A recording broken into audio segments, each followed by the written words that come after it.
Hello दोस्तों, इस video में हम बात करेंगे फेक जीएसटी इनवॉइस के बारे में। कल जब मैं ट्विटर यूज़ कर रहा था, ठीक है, तो एक ट्वीट में देखा, उसमें कस्टमर से जीएसटी चार्ज किया गया था और हैरानी की बात ये है कि ना ही उसमें जीएसटी नंबर दिया गया था, ना ही शॉप का नाम था, बस वो कच्चा बिल था और बस 18% वो ऐड करके और वो कस्टमर से चार्ज किया जा रहा था।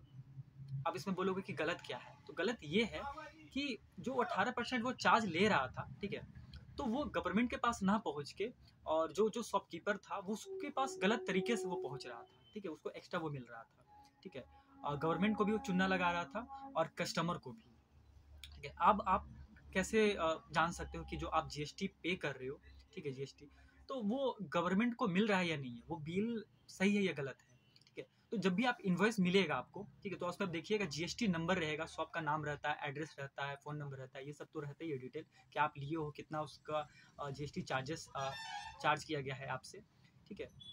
तो वो सब तो मेंशन किया हुआ रहता है, लेकिन हाँ, जीएसटी नंबर तो कंपलसरी होता ही होता है, ठीक है।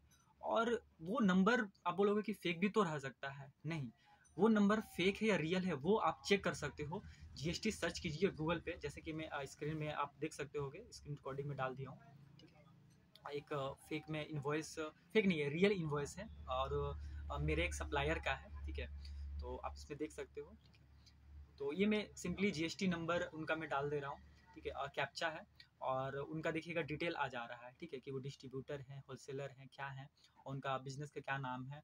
प्राइवेसी के चलते मैं उनका नाम और जीएसटी नंबर फुल में आपको नहीं दिखा रहा हूँ, ठीक है, लेकिन आपको एक आइडिया मिल जाएगा और इस तरह से आप किसी का भी, ठीक है, कि बिल आप चेक कर सकते हो। अब आप बोल सकते हो कि ठीक है, मैं जो बड़े जगह से मैं खरीदता हूँ, ऑनलाइन शॉपिंग करता हूँ या फिर किसी मॉल से खरीदता हूँ, तो मुझे बिल जो मिलता है उसमें जीएसटी नंबर ये सब तो चलो रहता है, ठीक है।